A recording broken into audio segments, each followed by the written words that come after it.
Good morning students. हम आज शुरू कर रहे हैं बिजनेस स्टडीज़। बिजनेस स्टडीज़ में बुक जो है वो दो पार्ट में डिवाइडेड है, पार्ट 1 और पार्ट 2। पार्ट ए या पार्ट बी भी बोल सकते हैं। पार्ट ए है मैनेजमेंट और पार्ट बी है फिनेंशियल मैनेजमेंट। बिजनेस स्टडीज़ में कंप्लीट थ्योरी सब्जेक्ट है। इसमें क्वेश्चंस 3 प्रकार के आएंगे। आपको एमसीक्यूज आ सकते हैं, आपको डायरेक्ट क्वेश्चन आ सकते हैं और आपको इनडायरेक्ट क्वेश्चंस आ सकते हैं। इनडायरेक्ट क्वेश्चंस का मतलब होता है केस स्टडी। हम बिजनेस स्टडीज जब पढ़ना शुरू करेंगे, पहले हम सारे चैप्टर्स पढ़ेंगे, मतलब पूरे चैप्टर को हम पहले पढ़ेंगे, उसके बाद फिर उसके एमसीक्यूज करेंगे और फिर हम उस चैप्टर की केस स्टडी करेंगे। तो इस सीक्वेंस में हम अपना पूरा चैप्टर पढ़ने वाले हैं। ठीक, तो हम शुरू करते हैं मैनेजमेंट। मैनेजमेंट को अगर हम तोड़ें तो वो बनता है मैनेज मैन टी। अब इसको समझें तो मैनेजमेंट टी इसका मतलब हुआ managing the man tactfully. Tactfully शब्द का मतलब होता है होशियारी से। तो मैनेजमेंट का मतलब क्या हुआ? तो मैनेजमेंट का मतलब हुआ कि लोगों को होशियारी से मैनेज करना। मैनेज करना मतलब संभालना। तो मैनेजमेंट मतलब मैनेजिंग द मैन टेक्टफुली, मतलब लोगों को होशियारी से संभालना, ये कहलाता है मैनेजमेंट। वैसे मैनेजमेंट बहुत बड़ा रूप है। मैनेजमेंट शब्द का अर्थ बड़ा व्यापक है। इसका अर्थ हम एक एक करके समझने का प्रयास करते हैं, अलग अलग रूप में कैसे होता है। तो managing involves all activity which help in conversion of input into output. Normally हम बिज़नेस का मतलब क्या समझते हैं? तो बिज़नेस का मतलब होता है एक हमारे पास रॉ मटेरियल है, चाहे वो गुड्स के रूप में हो या सर्विस के रूप में हो। हम उस रॉ मटेरियल को क्या कर रहे हैं? सर्विस प्रोवाइड करने में या फिनिश प्रोडक्ट्स में कन्वर्ट करने में हेल्प कर रहे हैं या यूज़ कर रहे हैं। तो मैनेजमेंट का मतलब क्या हुआ? तो मैनेजमेंट का मतलब यही हुआ कि हर एक अलग अलग इनपुट को आउटपुट में कैसे कन्वर्ट किया जाए, इसके लिए जो भी एक्टिविटीज़ हम कर रहे हैं वो सारी एक्टिविटीज़ जो होगी वो कहलाएगी management. Management identifies as a special group of people who direct efforts towards common objective towards activities of other people।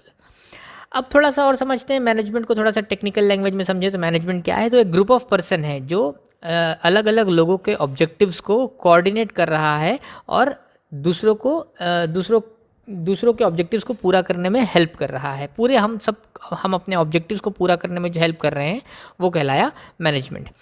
सामान्य भाषा में अगर समझने का प्रयास करें तो मैनेजमेंट का मतलब होता है management is getting things done through other. तो ये जो डेफिनेशन मैंने रेड अंडरलाइन की हुई है, इसको थोड़ा सा ध्यान से समझिएगा कि मैनेजमेंट का मतलब क्या है। तो मैनेजमेंट का मतलब काम करना नहीं है। मैनेजमेंट का मतलब काम करना नहीं है। मैनेजमेंट का मतलब होता है लोगों से काम करवाना। तो अगर हम काम कर रहे हैं तो हम मैनेजर नहीं हैं, हम तो लेबर हो गए। लेकिन अगर हम लोगों से काम करवा रहे हैं, इसका मतलब हम मैनेजर हैं। तो मैनेजमेंट का मतलब क्या हुआ? तो मैनेजमेंट का मतलब हुआ लोगों से काम करवाना। अपना काम लोगों से करवाना कहलाता है मैनेजमेंट। समझ में आया? तो अगर आप बहुत अच्छा काम कर रहे हैं, बहुत अच्छे लेबर हैं, गुड, आप अच्छे लेबर हैं, आप अच्छे मैनेजर नहीं हैं। तो मैनेजर कौन हुआ? तो मैनेजर वो व्यक्ति है जो आपसे ये काम करवा रहा है। तो इसीलिए मैनेजमेंट शब्द का अर्थ काम करना नहीं, मैनेजमेंट शब्द का अर्थ होगा लोगों से काम करवाना। और हम ये काम कैसे करवाएंगे? तो काम करवाने के लिए हमको करनी पड़ेगी प्लानिंग, ऑर्गेनाइजिंग, स्टाफिंग, डायरेक्टिंग और कंट्रोलिंग। तो इन 5 अलग अलग स्टेप्स के थ्रू हम अपना मैनेजमेंट किया करते हैं। अब हम डेफिनेशंस में आते हैं। तो डेफिनेशंस में एक डेफिनेशन जो हमने अभी अभी पढ़ी, management is an art of getting thing done through with formally organised group, मतलब लोगों से अपना काम करवाना कहलाता है मैनेजमेंट। ये अभी अभी हम लोगों ने समझा। एक और समझने की एक और डेफिनेशन हम लेते हैं, वो है management is an art of knowing what you want to do and then seeing how you can do it in the best and cheapest way. ये डेफिनेशन थोड़ी सी इंपॉर्टेंट होती है। वो इंपॉर्टेंट कैसे होती है? तो management is an art of knowing what you want to do, इस what you want to do को अंडरलाइन कर लीजिए, and then seeing how you can do it in the best and cheapest way. Cheapest way को भी underline कर लीजिए। तो management क्या है? तो मैनेजमेंट सबसे पहले ये देखना है कि आपको करना क्या है। मतलब तो सबसे पहला स्टेप जो होता है वो होता है ऑब्जेक्ट डिसाइड करना कि आप एक्चुअली में ये काम क्यों करना चाह रहे हैं। तो सबसे पहले आप ऑब्जेक्ट डिसाइड कीजिए कि आपको करना क्या है, वो कहलाया what you want to do, और फिर ये चेक कीजिए कि उस ऑब्जेक्ट को आप कितने अच्छे और सस्ते तरीके से अचीव कर सकते हैं। तो मैनेजमेंट का मतलब क्या हुआ? Management is an art of knowing what you want to do and then seeing how you can do it in the best and cheapest way. मतलब ये डिसाइड करें कि आपको करना क्या है और फिर ये चेक करें कि उस काम को कितने अच्छे और कितने सस्ते तरीके से किया जा सकता है। एक छोटे से एग्जांपल हम अपने डे टू डे लाइफ के बारे में देखते हैं कि आपको सवेरे या शाम को आपको कोचिंग आना है, तो आपका ऑब्जेक्ट क्या हो गया? शाम को कोचिंग आना। अब ये ऑब्जेक्ट हुआ कि आपको कोचिंग आना है। अब इस ऑब्जेक्ट को अचीव करने के लिए आप क्या करते हैं? आप अपने घर से कोचिंग तक का या अपने घर से स्कूल तक का रास्ता तय करते हैं। वो रास्ता आप कैसे तय कर सकते हैं? पैदल आ सकते हैं, साइकिल से आ सकते हैं, गाड़ी से आ सकते हैं। लेकिन ये तीनों चीज़ें जो होंगी अलग अलग व्यक्ति के लिए अलग अलग तरीके से बेस्ट और अलग अलग तरीके से चीपेस्ट होगी। तो हम इन तीनों अलग अलग मेथड्स या अलग अलग वेज में से किसी एक को सेलेक्ट करते हैं और उससे अपना काम करते हैं। ये कहलाया मैनेजमेंट। तो इसीलिए management is an art of knowing what you want to do and then seeing how you can do it in the best and cheapest way. Henri Fayol ने भी एक डेफिनेशन दी थी जो थोड़ी सी इंपॉर्टेंट हमको डेफिनेशन याद करने के लिए है। वो है to manage is to forecast, to plan, to organise, to command, to coordinate and to control. अब इस डेफिनेशन को हम थोड़ा सा याद करने का तरीका समझते हैं। इसको हम समझेंगे FPOCCC। मेरे साथ बोलिए FPOCCC। मैं फिर से एक बार रिपीट कर रहा हूँ FPOCCC। अब इसको डेफिनेशन याद करते हैं। To manage means to F forecast, P plan, O organised, C command, C coordinate, C control. तो मैनेजमेंट क्या हुआ? To manage is to forecast, to plan, to organise, to coordinate, to command and to control. FPOCCC। ये definition याद करने का तरीका हुआ, आप याद कर लीजिएगा। और कोई भी आप समझ लीजिए कि ये तो आनी ही आनी है। मैनेजमेंट के बारे में पूछेगा कोई भी कि आप चैप्टर से रिलेटेड अगर पूछेगा तो आप ये डेफिनेशन बिल्कुल पुट कर सकते हैं। To manage means to forecast, to plan, to organise, to coordinate, to command and to control. तो ये डेफिनेशन है मैनेजमेंट की। डेफिनेशन के बाद अब सबसे इंपॉर्टेंट पार्ट जो है, जो बहुत ही इंपॉर्टेंट टॉपिक है और लगभग संभावनाएं हैं कि आपको एग्जाम में आएगा ही आएगा, वो है प्रोसेस या फंक्शन ऑफ मैनेजमेंट। क्वेश्चन वो प्रोसेस बोल के भी पूछ सकता है, क्वेश्चन वो फंक्शन बोल के भी पूछ सकता है, और इसी क्वेश्चन का डायरेक्ट भी आ सकता है, इसी का इनडायरेक्ट भी आ सकता है, और इस टॉपिक से MCQs भी आ सकते हैं। तो मित्रों, मैनेजमेंट का फंक्शन कैसे होता है? तो मैनेजमेंट के फंक्शन एक सर्कुलर वे में होता है। सर्कुलर का मतलब जहाँ से शुरू होता है वहीं पर ख़त्म होता है। तो ये एक सर्कुलर प्रोसेस होता है मैनेजमेंट का। शुरुआत होती है इसकी प्लानिंग से। तो पहला है प्लानिंग, दूसरा है ऑर्गेनाइजिंग, तीसरा है स्टाफिंग, चौथा है डायरेक्टिंग और पांचवा है कंट्रोलिंग।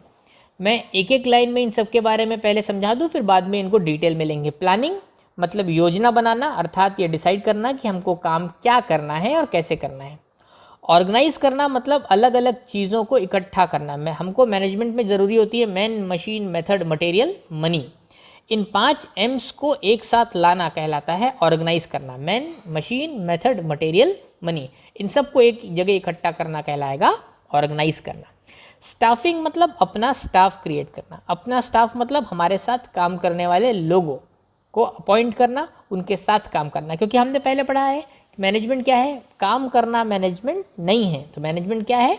काम करवाना मैनेजमेंट है। तो काम करवाने के लिए हमको लोग लगेंगे, तो उन लोगों को बुलाना, उन लोगों को अपॉइंट करना और उनको काम सौंपना कहलाता है स्टाफिंग।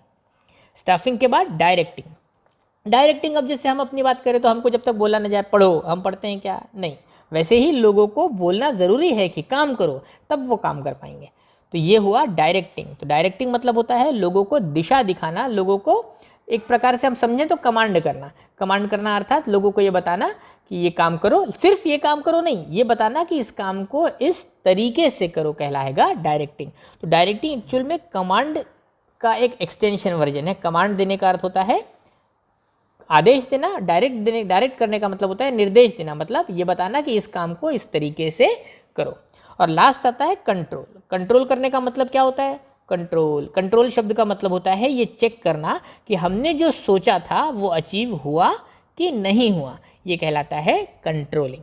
तो तो कंट्रोलिंग मतलब ये चेक करना कि हमने जो टारगेट सेट किया था वो टारगेट जैसा हमने सोचा था वैसा ही पूरा हुआ है कि नहीं हुआ है। अगर नहीं हुआ है तो नेक्स्ट प्लान में उसको एक्सटेंड करना और फिर काम करना। तो इसीलिए जहाँ से शुरू हुआ था प्रोसेस वहीं पर ख़त्म हो रहा है। ये कंटिन्यूस नेचर का होता है। कंटिन्यूस नेचर का होता है मतलब कभी भी ये प्रोसेस बंद नहीं होता, रुकता नहीं है, ख़त्म नहीं होता। ठीक, planning, organizing, staffing, directing, controlling, फिर planning, organizing, staffing, directing, controlling, फिर planning, organizing, staffing, directing, control. अब हम प्रोसेस को एक एक करके लेते हैं, एक एक को डिटेल में समझते हैं। पहला है प्लानिंग। प्लानिंग क्या होता है? तो प्लानिंग को बहुत छोटे शब्दों में अगर समझे तो planning is deciding in advance what to do, how to do, when to do and who is going to do it. मतलब क्या करना है, कैसे करना है, कौन करेगा, इस बात को डिसाइड करना, एडवांस में डिसाइड करना कहलाता है प्लानिंग। मतलब इस प्लानिंग मतलब योजना बनाना। योजना बनाना, हम जैसे सवेरे उठते हैं हम एक बना के बैठते हैं कि हम क्या क्या कब कब कैसे कैसे करेंगे। हम कितने बजे उठेंगे, कितने बजे नहाएंगे, कितने बजे नाश्ता करेंगे, कितने बजे स्कूल के लिए निकलेंगे। तो ये प्रोसेस पूरा का पूरा जो हमने एडवांस में सेट करके रखा हुआ है कि इस तरीके से काम करना है, उसको बोलते हैं प्लानिंग। तो मैनेजमेंट लेवल पे भी अगर अपन बात करें तो प्लानिंग क्या होती है? तो प्लानिंग मतलब हमको कौन कौन से एक्शंस परफॉर्म करने हैं, कौन कौन से एक्शंस कैसे कैसे परफॉर्म करने हैं, कौन कौन से एक्शंस किनके द्वारा परफॉर्म किए जाने हैं, ये डिसाइड करना कहलाता है प्लानिंग। हम एक छोटा सा एग्जांपल लेते हैं। हम क्रिकेट खेलते हैं, सब लोग क्रिकेट खेलते हैं। सबसे पहले तो मैनेजमेंट, जो क्रिकेट का जो टीम का मैनेजमेंट होता है वो अंदर बैठ के डिसाइड करता है। किसे डिसाइड होता है कि सबसे पहले टॉस से डिसाइड करता है कि अगर टॉस जीते तो क्या करेंगे, बैटिंग करेंगे कि बॉलिंग चूज़ करेंगे।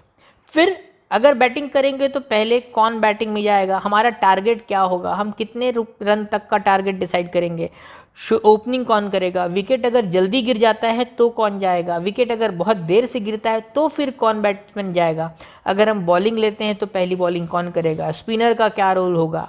ये सारी चीज़ें, एक्टिविटीज़, हम एक्शंस डिसाइड करते हैं कि कब कब क्या क्या परफॉर्म करना है।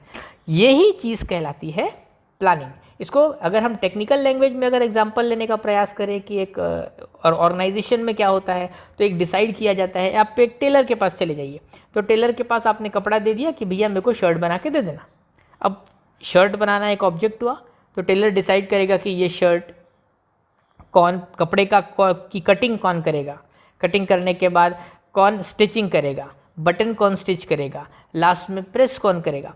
ये अलग अलग एक्शन हैं जिनको हमने पहले से डिसाइड करके रखा है कि कौन करेगा और कैसे करेगा। इसी को बोलते हैं प्लानिंग। इसीलिए प्लानिंग के बारे में कहा गया है planning is deciding in advance. Deciding in advance, advance को अंडर निकलेगा, what to do, how to do, when to do and who is going to do it.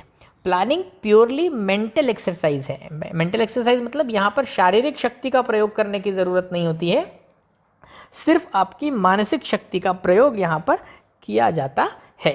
ये कहलाता है प्लानिंग। प्लानिंग को अगर एक और तरीके से हम समझें तो इसका मतलब होगा कि कुछ क्वेश्चंस हैं जिनका हमको आंसर चाहिए, है कि नहीं। कुछ क्वेश्चन है, अब अपने आप से पूछा कि हमको क्या करना है, ये एक प्रश्न हुआ, इसका आंसर क्या होगा।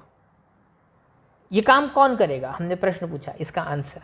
ये काम कब करना है, इसका आंसर। ये काम कैसे करना है, इसका आंसर।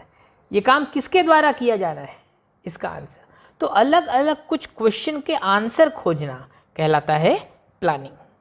हम एक और चीज़, एक सेंटेंस यूज़ करते हैं प्लानिंग के लिए कि planning bridge the gap between where we are and where we want to go. मतलब हम कहाँ हैं और हम कहाँ जाने का प्रयास कर रहे हैं, तो जहाँ हैं और जहाँ जाएंगे इसके बीच का जो गैप पूरा करेगा वो पूरा करेगा प्लानिंग। ये कहलाता है प्लानिंग। प्लानिंग के बाद दूसरा स्टेप या दूसरा फंक्शन या प्रोसेस की लिस्ट में दूसरा कहलाता है ऑर्गेनाइजिंग। ऑर्गेनाइजिंग का मतलब होता है इकट्ठा करना, man machine method material money को इकट्ठा करना। तो ऑर्गेनाइजिंग क्या है? तो organising it involves determination of work to be done, grouping activities into job, assigning the activities to individual and creating structure of authority and responsibility relationship. Organizing क्या है? तो जिन लोगों को काम करना है उन लोगों को इकट्ठा करना, उनकी अथॉरिटी रिस्पॉन्सिबिलिटी उनको सौंपना, एक रिलेशनशिप क्रिएट करना कि कौन सुपीरियर होगा, कौन सबऑर्डिनेट होगा, कौन किसको ऑर्डर देगा, कौन किसका ऑर्डर लेगा, कौन किसको रिपोर्ट करेगा, ये सारी चीज़ें डिसाइड करना, ये सारी चीज़ें वर्क में लाना कहलाता है ऑर्गेनाइजिंग। तो organising it involve determination of work to be done, क्या करेंगे ये डिसाइड करना, उस काम को एक की ग्रुप करना, अलग अलग एक्टिविटीज़ को एक ग्रुप में बांटना और वो एक्टिविटीज़ किसी व्यक्ति को असाइन करना कि भाई ये काम आपको करना है। ठीक, एक रिलेशनशिप डिसाइड करना कि कौन किसका सुपीरियर होगा, कौन किसका सबऑर्डिनेट होगा, कौन किसको ऑर्डर देगा और कौन किसको रिपोर्ट करेगा, ये कहलाता है ऑर्गेनाइजिंग। ऑर्गेनाइजिंग के बाद हम आगे चलते हैं तो आएगा स्टाफिंग। स्टाफिंग मतलब अपना स्टाफ क्रिएट करना। This function deals with estimating man power requirement of enterprise and taking step to employ the person required to fill vacant position. It includes recruitment, selection, placement and induction of personnel. Staffing मतलब मैंने अभी जैसा कहा अपना staff create करना। अपना staff कैसे create करेंगे, तो स्टाफ का मतलब होगा काम करने वाले लोग। तो पहले तो ये डिसाइड करो कि कितने लोगों की ज़रूरत है भी कि नहीं है। जब ये पता चल जाएगा कि हमको इतने लोगों की ज़रूरत है, फिर बाहर से उतने लोगों को अपने यहाँ लाओ, उनको काम सिखाओ, उनको ट्रेन करो, उनको उनकी पोस्ट दो और उनसे काम करवाओ, ये कहलाता है स्टाफिंग। स्टाफिंग के कुछ जब हम स्टाफिंग आगे जाके एक चैप्टर पढ़ेंगे तो उस चैप्टर में हम अलग से पढ़ेंगे कि स्टाफिंग के अंदर और कौन कौन से स्टेप्स होते हैं। तब उसमें हम पढ़ेंगे रिक्रूटमेंट क्या होता है, सिलेक्शन क्या होता है, प्लेसमेंट क्या होता है। बट फिलहाल आप ये समझ लीजिए कि लोगों को अपने यहाँ लाना, उनको डेवलप करना, उनको ट्रेन करना और उनसे फिर काम करवाना, ये कहलाता है स्टाफिंग। तो स्टाफिंग शब्द का मतलब होता है अपना स्टाफ क्रिएट करना, मतलब अपने साथ काम करने वाले लोगों को अपॉइंट करना, ये कहलाएगा स्टाफिंग। स्टाफिंग के बाद अब हम आगे बढ़ते हैं डायरेक्टिंग में। डायरेक्टिंग पढ़ते हैं क्या है। It involves guiding, supervising, motivating and leading the subordinates for achievement of organisational objectives. Directing is telling people what to do and seeing that they do it to the best of their ability. मैंने अभी थोड़ी देर पहले आपको बताया था कि directing और command करने का मतलब होता है ये काम करो, लेकिन ये काम करो बोल देने से आपका काम समाप्त नहीं हुआ। आपको बताना पड़ेगा कि ये काम इस तरीके से करो और फिर ये चेक भी करना पड़ेगा कि वो व्यक्ति उस तरीके से ही काम कर रहा है कि नहीं कर रहा है। और अगर नहीं कर रहा है तो उसको मोटिवेट करना पड़ेगा कि भाई काम करो। अगर सही काम नहीं कर पा रहा है तो आपको लीड करना पड़ेगा कि भाई देखो इस तरीके से काम करते हैं, तुम मुझे देखो और उसके बाद फिर काम करो। तो ये कहलाता है डायरेक्टिंग। तो डायरेक्टिंग शब्द का मतलब सिर्फ आदेश देना नहीं होता कि काम करो। डायरेक्टिंग शब्द का मतलब होता है ये चेक करना कि काम हो रहा है कि नहीं और सही तरीके से किया जा रहा है कि नहीं, सही दिशा में काम किया जा रहा है कि नहीं, ये कहलाता है डायरेक्टिंग। तो ये समझ में आया आप लोगों को कि डायरेक्टिंग क्या होता है। मैं एक बार फिर से पढ़ता हूँ। इट इन्वॉल्व्स गाइडिंग, मतलब गाइड करना। सुपरवाइजिंग शब्द का मतलब होता है ऊपर से देखना। सुपरविजन ये बना हुआ है, सुपर मतलब ऊपर, विजन मतलब देखना। तो सुपरवाइजिंग का मतलब होता है ऊपर से देखना कि लोग जो काम कर रहे हैं वो सही कर रहे हैं कि नहीं, जैसा बताया गया है वैसा ही कर रहे हैं कि नहीं। मोटिवेट करना, कभी कभार एम्प्लॉयज़ का काम करने का मन नहीं होता तो उनको मोटिवेट करना, उनको इनकरेज करना कि आप इस तरीके से काम करो, ये कहलाया मोटिवेटिंग। लीडिंग द सबऑर्डिनेट्स मतलब काम करके दिखाना कि कैसे काम किया जा सकता है और ये सब हम क्यों कर रहे हैं, ताकि हम अपना ऑर्गेनाइजेशनल ऑब्जेक्टिव अचीव कर सकें। तो ये कहलाया डायरेक्टिंग। लास्ट प्रोसेस है कंट्रोलिंग। कंट्रोल करना मतलब ये भी मैंने अभी थोड़ी देर पहले आपको बताया था। कंट्रोल करने का मतलब होता है ये चेक करना कि हमने जो सोचा था वो अचीव हुआ कि नहीं हुआ। मतलब एक छोटे से एग्जांपल से समझते हैं। हम लोगों ने डिसाइड किया था कि 10,000 यूनिट प्रोड्यूस करेंगे साल भर में। कितने यूनिट्स प्रोड्यूस करेंगे? 10,000।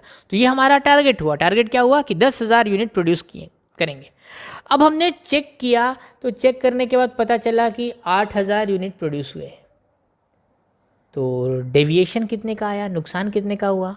2,000 यूनिट का। इसका मतलब हमने अचीव किया क्या टारगेट? नहीं, हमने अचीव नहीं किया।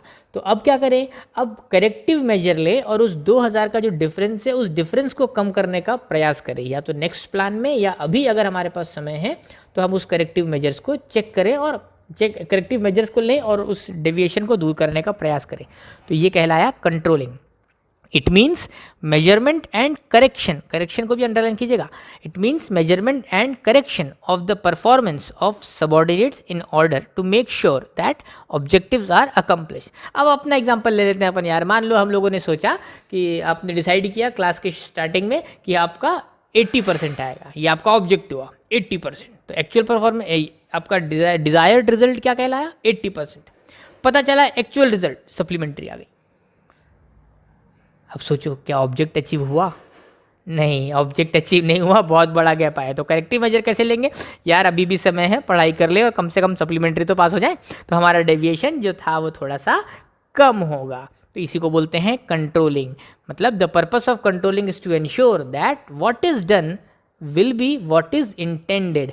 मतलब वही हुआ है जो हमने सोचा था। तो ये कहलाया कंट्रोलिंग। मतलब ये चेक करना कि हमने जो सोचा था वो अचीव हुआ कि नहीं हुआ। प्रोसेस हमने पढ़ लिया। अब प्रोसेस के बाद मैनेजमेंट का दूसरा टॉपिक में आते हैं अपन, वो है कैरेक्टरिस्टिक ऑफ मैनेजमेंट। इसको कैरेक्टरिस्टिक भी बोल सकते हैं, इसको फीचर्स भी बोल सकते हैं। आप जैसा भी बोलेगा, कैरेक्टरिस्टिक पूछेगा तो भी यही आंसर है, फीचर पूछेगा तो भी यही आंसर है। तो सबसे पहले हम एक बार रीड कर लेते हैं कि क्या क्या कैरेक्टरिस्टिक है, फिर एक एक करके डील करेंगे सभी को। पहला है गोल ओरिएंटेड, दूसरा मैनेजमेंट इज ऑल परवेसिव, फिर management is a group effort, फिर management is a continuous process, management is an intangible force, management is a universal activity, management is multi disciplinary, management is dynamic. ये list है management के characteristic की। जब भी आपको question भी पूछे तब भी ये करिएगा, सबसे पहले आप जो आपको आंसर पता है उनकी लिस्ट पहले एक लिख लीजिएगा कि कैरेक्टरिस्टिक ऑफ मैनेजमेंट में ये चीज़ें आती हैं। फिर इसके बाद इसको अलग से डिटेल में एक्सप्लेन कीजिएगा, जैसे अब मैं आपको एक्सप्लेन करने वाला हूँ। तो हम नेक्स्ट स्लाइड की तरफ चलते हैं और समझते हैं एक एक करके कि कैरेक्टरिस्टिक ऑफ मैनेजमेंट क्या क्या है। चलिए शुरू करते हैं। अपना पहला कैरेक्टरिस्टिक जो था, पहला फीचर जो था वो गोल ओरिएंटेड था। अब याद करिए, अभी थोड़ी देर पहले हम लोगों ने डेफिनेशन पढ़ी थी, उसमें था management is management is an art of knowing what you want to do. तो हमने अंडरलाइन किया था what you want to do को। What you want to do का मतलब क्या हुआ? What you want to do मतलब हमारा गोल, हमारा ऑब्जेक्ट, हम एक्चुअल में करना क्या चाहते हैं। जब तक ये डिसाइड नहीं करेंगे कि हमको करना क्या है, हम काम ही नहीं कर पाएंगे। तो इसीलिए मैनेजमेंट गोल ओरिएंटेड होता है। Management is goal oriented, all the function और process of management works according to the goal. अभी थोड़ी देर पहले हम लोगों ने क्रिकेट का एग्जांपल लिया था। अगर आपका टारगेट 400 रन बनाना है तो आपको वैसे स्टेप्स लेने पड़ेंगे, बैट्समैन उस प्रकार से उतारने पड़ेंगे। अगर आपको लगता है कि यार आप तो चेस कर रहे हैं और आपको 180 रन का टारगेट चेस करना है, तो आपको अलग तरीके से खेलना पड़ेगा। तो जब तक ये डिसाइड नहीं होगा कि आपको करना क्या है, आप आगे का काम नहीं कर सकते। Management aims at achieving certain goal. Her management का एक ऑब्जेक्ट होता है, हर अलग अलग मैनेजमेंट का अलग अलग ऑब्जेक्ट होता है, अलग अलग सर्कमस्टेंसेस में अलग अलग गोल्स होते हैं। तो अलग अलग समय हमको अलग अलग तरीके से मैनेज करना पड़ता है। The success of management is measured by the extent to which the established objectives are achieved। तो इसीलिए बहुत इंपॉर्टेंट होता है कि हम सबसे पहले अपना गोल डिसाइड करें कि गोल क्या होगा, और जैसा गोल होगा पूरा का पूरा मैनेजमेंट वैसा ही काम करेगा। तो इसीलिए मैनेजमेंट गोल ओरिएंटेड होता है। अगर आप बहुत अच्छे फुटबॉलर बनना चाहते हैं तो रोज़ शाम को आप क्रिकेट की प्रैक्टिस नहीं करेंगे। तो मैनेजमेंट कैसा होगा? जैसा आपका गोल है। अगर आपने आज बैठ के डिसाइड किया कि आपको 90% अचीव करना है तो आपकी पढ़ाई का तरीका अलग होगा। अगर आपने आज बैठ के ये डिसाइड किया कि सर मेरे को सिर्फ पास करवा दीजिएगा, तो आपके पढ़ाई का तरीका अलग होगा। तो इसीलिए जैसा आपका गोल होगा, आपके आगे की एक्टिविटीज़ वैसी ही होंगी। इसीलिए बोला जाता है management is a goal oriented.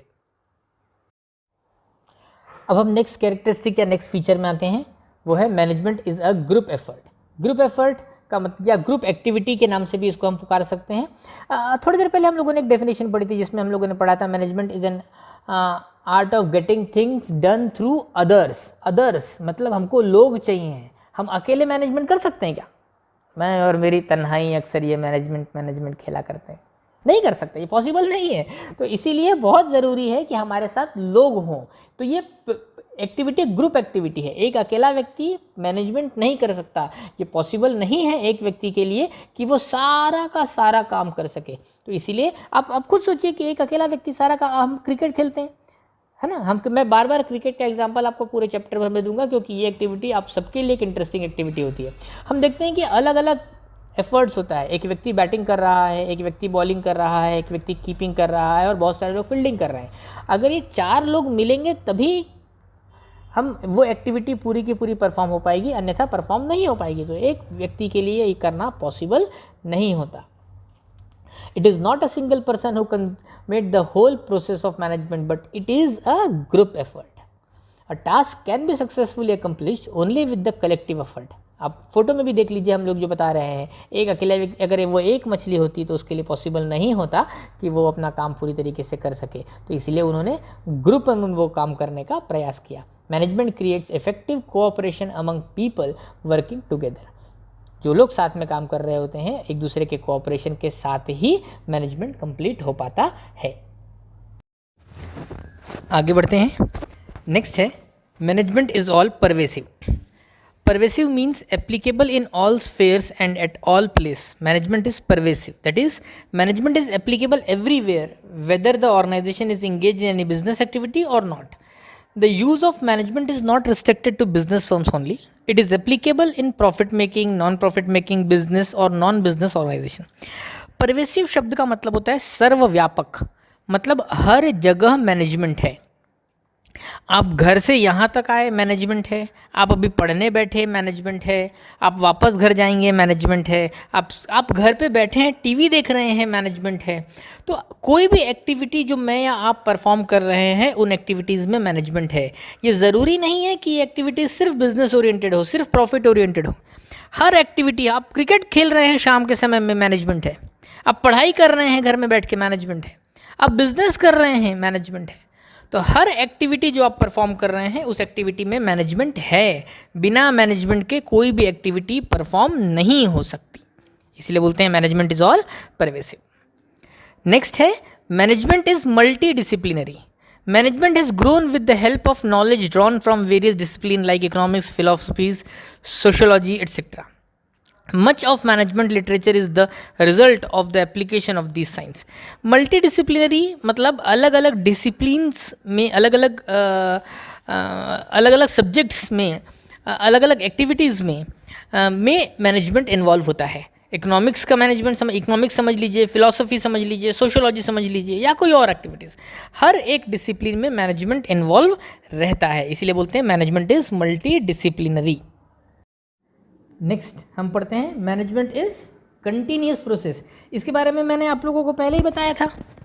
Management is a continuous process हम लोगों ने पढ़ा था ना, जब हम प्रोसेस ऑफ मैनेजमेंट पढ़ रहे थे तब हम लोगों ने पढ़ा था कि मैनेजमेंट क्या है। तो मैनेजमेंट कभी ख़त्म नहीं होता है ना। Planning, organizing, staffing, directing, controlling, फिर planning, organizing, staffing, directing, controlling, फिर planning, organizing, staffing, directing, controlling. ये देखो, एक अगर हम डायग्राम अगर अपन चेक करें तो प्ले, डू, चेक, एक्ट, फिर प्लान, डू, चेक, एक्ट, फिर प्लान, डू, चेक, एक्ट।